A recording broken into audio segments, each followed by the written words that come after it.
Hello everyone, welcome to Vicar David's 60-second slot.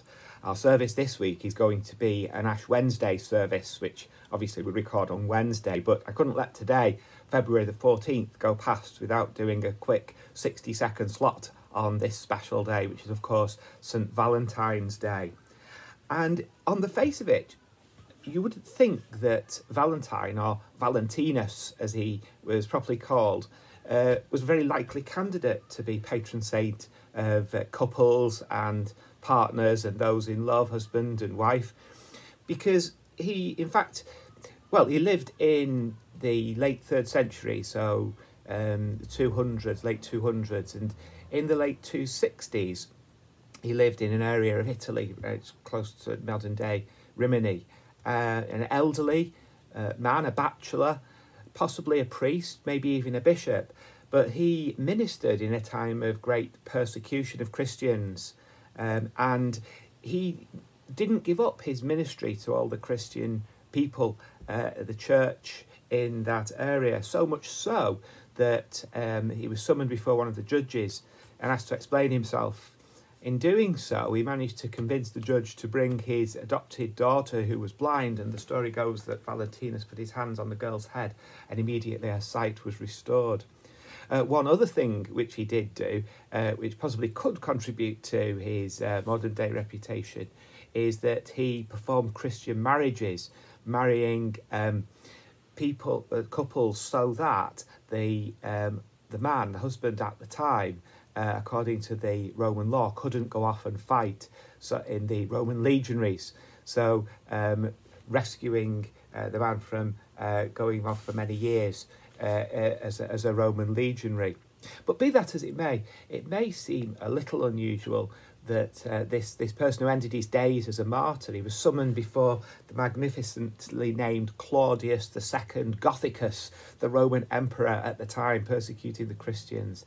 And Claudius actually took a great liking to Valentinus, but Valentinus wouldn't give up his witness to his faith, and he wouldn't fall down and worship the emperor as a god, and as a result of that he was executed, he was martyred. So apart from marrying young couples, why this elderly bachelor martyr should be the patron saint of lovers and partners and people in a relationship today?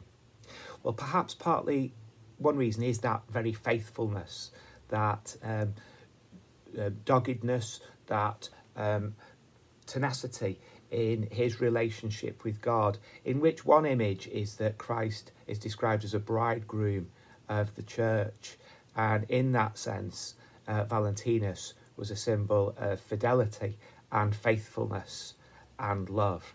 And so I'll end with a short poem about Valentinus and why he is the martyr, the saint of love. And it's, of course, by the wonderful Reverend Dr. Malcolm Guite, whose collections of poetry are easily available on Amazon. I strongly encourage you to check those out.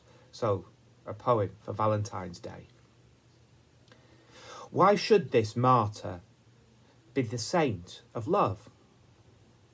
A quiet man of unexpected courage, a celibate who celebrated marriage, an ageing priest with nothing left to prove. He loved the young and made their plight his cause. He called for fruitfulness, not waste in wars. He found a sure foundation, stood his ground, and gave his life to guard the love he'd found. Why should this martyr be our Valentine? Perhaps because he kept his covenant. Perhaps because, with prayer still resonant, he pledged the bridegroom's love in holy wine. Perhaps because the echo of his name can kindle love again to living flame.